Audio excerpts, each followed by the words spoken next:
las patrias, las naciones son términos absolutamente vacíos o repletos de retumbes estruendosos y atontadores que pretenden dar contenido muchas veces quienes nos utilizan y nos engañan con ellas, aprovechándose de la ignorancia con que por el abandono de las escuelas, de los institutos o universidades se nos ha alimentado durante casi siglos.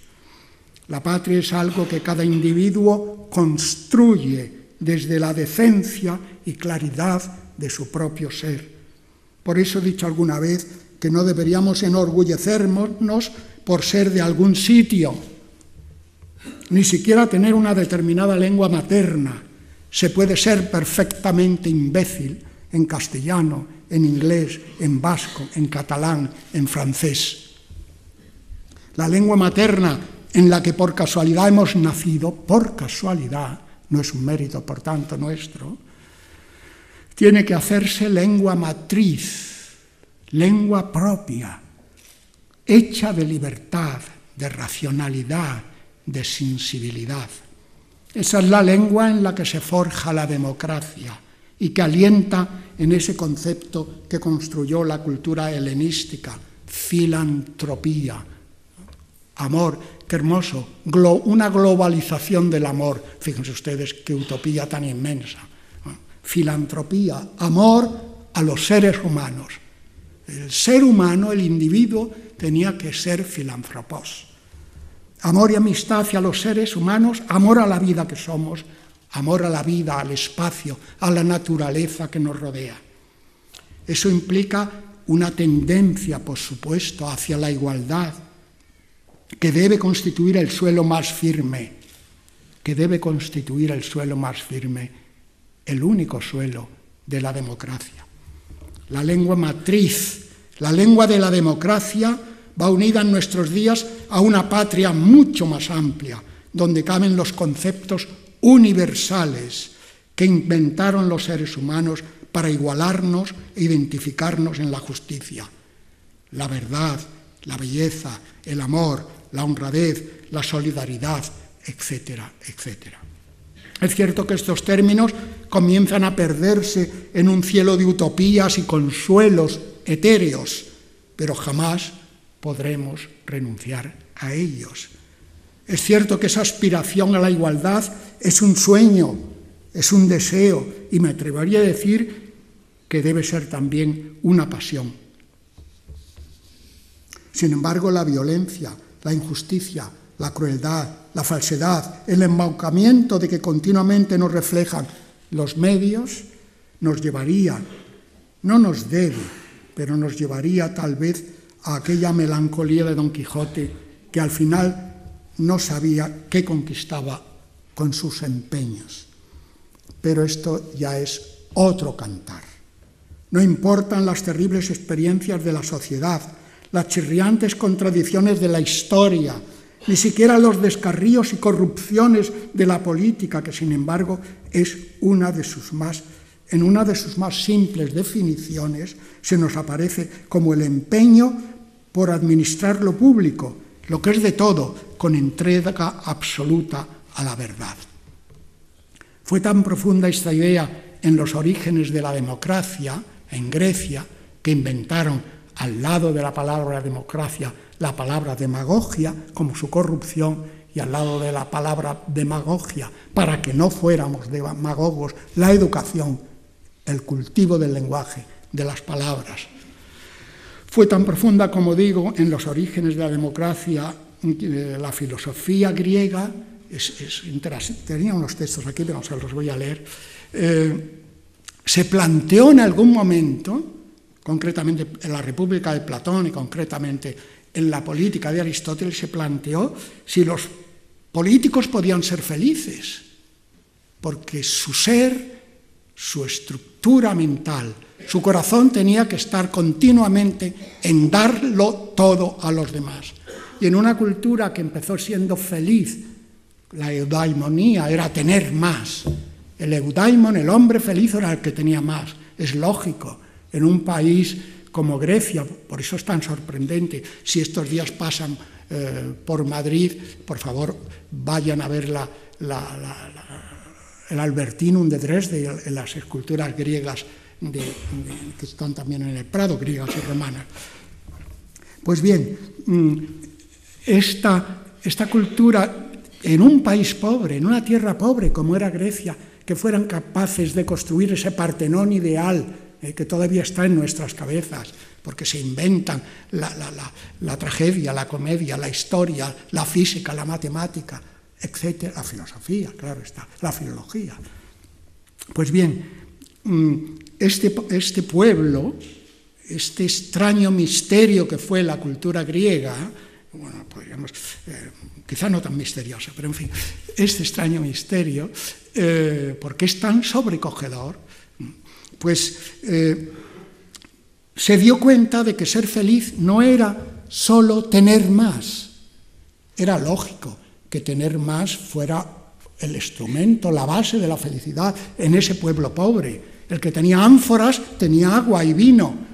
El que tenía una cierta riqueza tenía vestidos. Ser feliz era tener.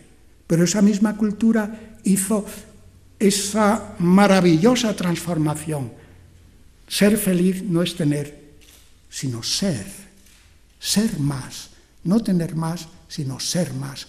Y a lo largo de la filosofía, del pensamiento, de la literatura griega, vemos esa espléndida transformación. Pues bien, estaba tan arraigada la idea de ser feliz como tener en la cultura griega que en la República y en la política de Aristóteles, en la República de Platón, se plantea ambos autores si los políticos pueden ser felices, ya que su ser es darlo todo a los demás. Dice, por ejemplo, este es un texto muy pequeño, luchamos por formar, dice la República, el libro cuarto, 420c, luchamos por formar una ciudad feliz en nuestra opinión, no ya estableciendo desigualdades y otorgando la dicha en ella solo unos cuantos. Tenemos que luchar por toda la ciudad entera, por todo el individuo entero. El mejor homenaje que puedo hacer a la figura humana intelectual de María Zambrano es mencionar estos problemas que me han surgido una vez más releyendo sus libros, como Los intelectuales en el drama de España, de 1977, publicado, pero que recoge cosas del 36, 37, 39, La España de Galdós, entre otros, y por supuesto el prólogo a Séneca que he mencionado y que va unido, como decía, a aquella aventura personal de mi juventud, aquel juego adolescente de exiliado teórico. Pero también ha sido para mí un sorprendente descubrimiento el epistolario inédito, hasta ahora, espero que se publique, entre María Zambrano y Pablo de Andrés Cobos, cuidadosamente preparado por su hija, por Marisol de Andrés, hija de Pablo de Andrés, y que me ha entregado su nieto, que yo conozco y que es catedrático en el Real Conservatorio de Música de Madrid. Ese epistolario entre María Zambrano y Pablo de Andrés Cobos, maestro en la provincia de Segovia, en los años en que Blas Zambrano, el padre de María, y Antonio Machado vivían en esa ciudad, me transmitía los sonidos de una España que no pudo ser y que lentamente estamos, espero, recuperando. El idealismo, la generosidad, la decencia irradiaba de estos personajes ejemplares, porque efectivamente eran ejemplo, entre otros maestros como ellos, que soñaban en la educación como uno de los elementos transformadores de la sociedad. Pablo de Andrés había sido pastor, como tantos jóvenes de familias modestas. Por su inteligencia y entusiasmo pudo estudiar magisterio, una carrera, digamos, barata, pero que solía ser la salida para esos muchachos excepcionales, capaces de imaginar, de entender, de mirar su país y su gente e integrarse a través del conocimiento y la enseñanza en una de las pocas formas posibles de verdadero patriotismo. Pablo de Andrés trabajó en las misiones pedagógicas, que ustedes saben, al lado de Eduardo Martínez Torner, músico y folclorista, que cuidó, por así decirlo, la vertiente musical de esas misiones pedagógicas.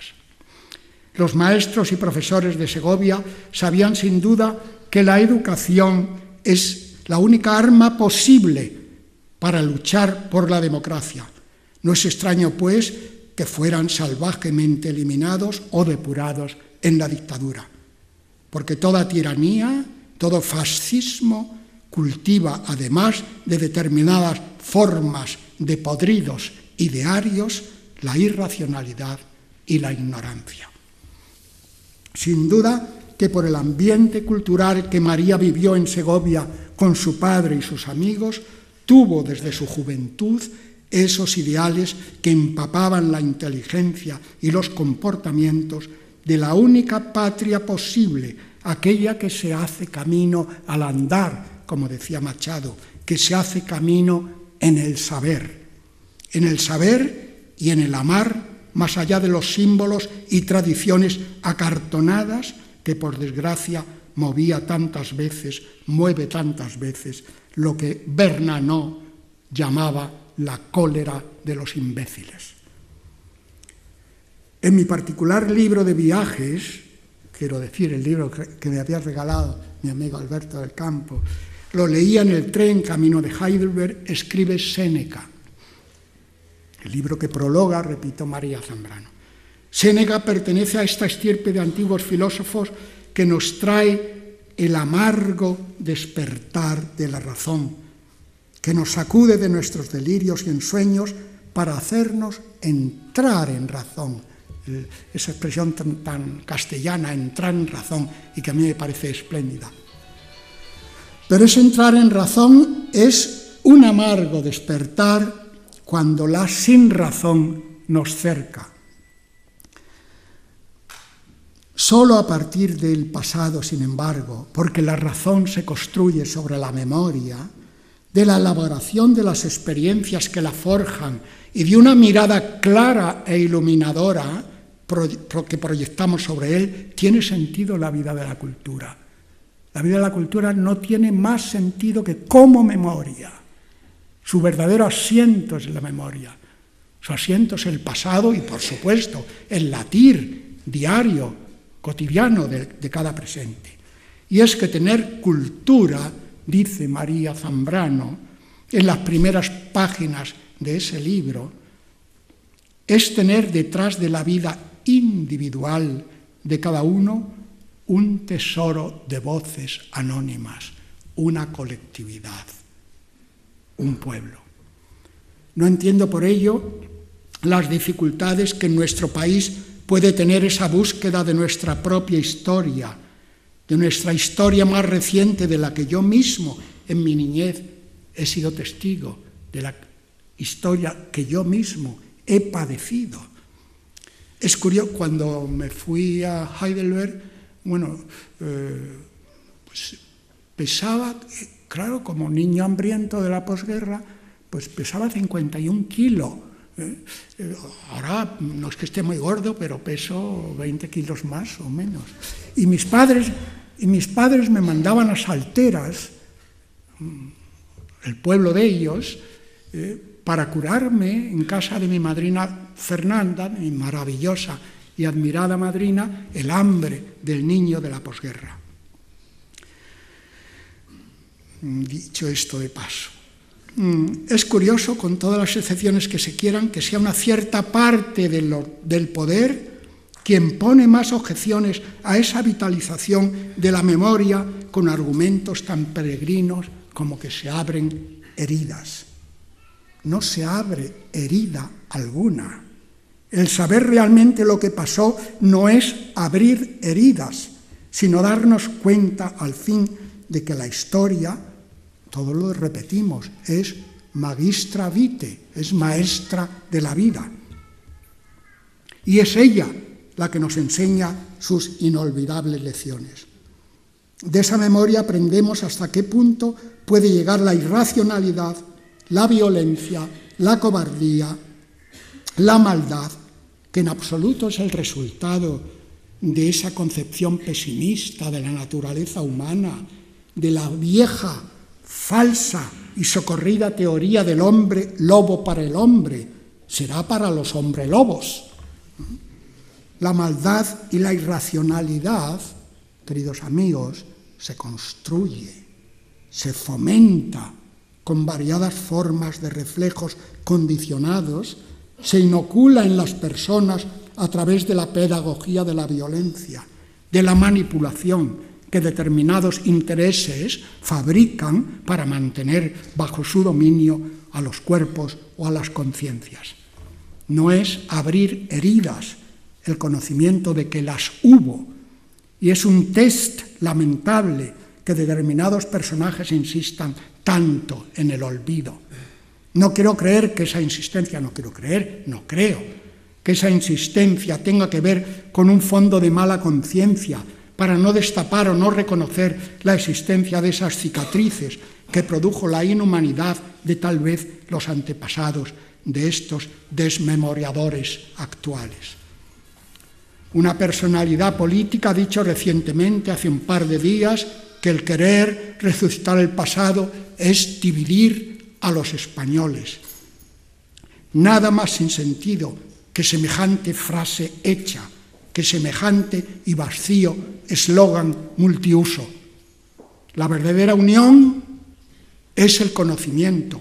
Lo que desune y crea rencor sangrante y nunca cicatrizado es, por miedo a fantasmas hoy ya disipados, construir el futuro sobre el disimulo y sobre la ignorancia. Nuestros descendientes tienen derecho a saber, porque mucho más grave que el Alzheimer individual es el Alzheimer colectivo, tienen derecho a saber.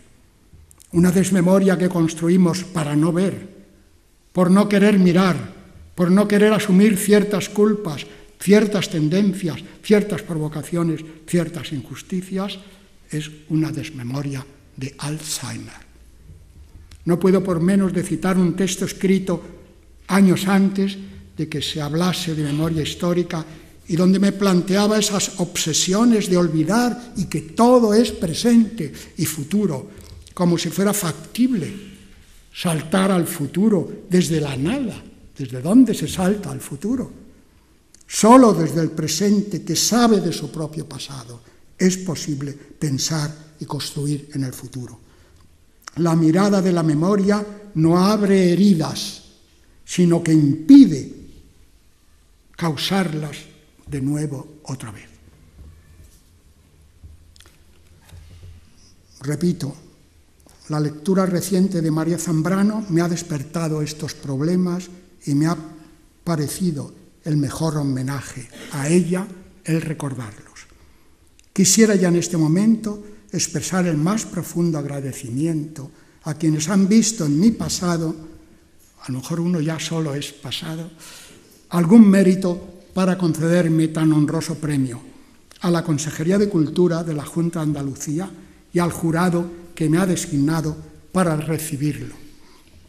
Como hijo de esta tierra, lo acepto emocionado, pensando como siempre en aquellos trabajadores andaluces que conocí en Alemania en mi juventud, hace ya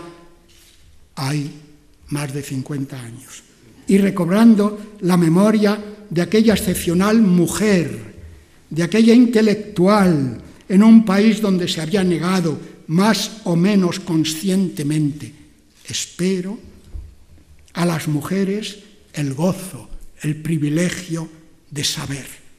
A María Zambrano, parte ejemplar y viva de nuestra historia, de nuestro imborrable, siempre presente, siempre vivo, pasado. Muchas gracias.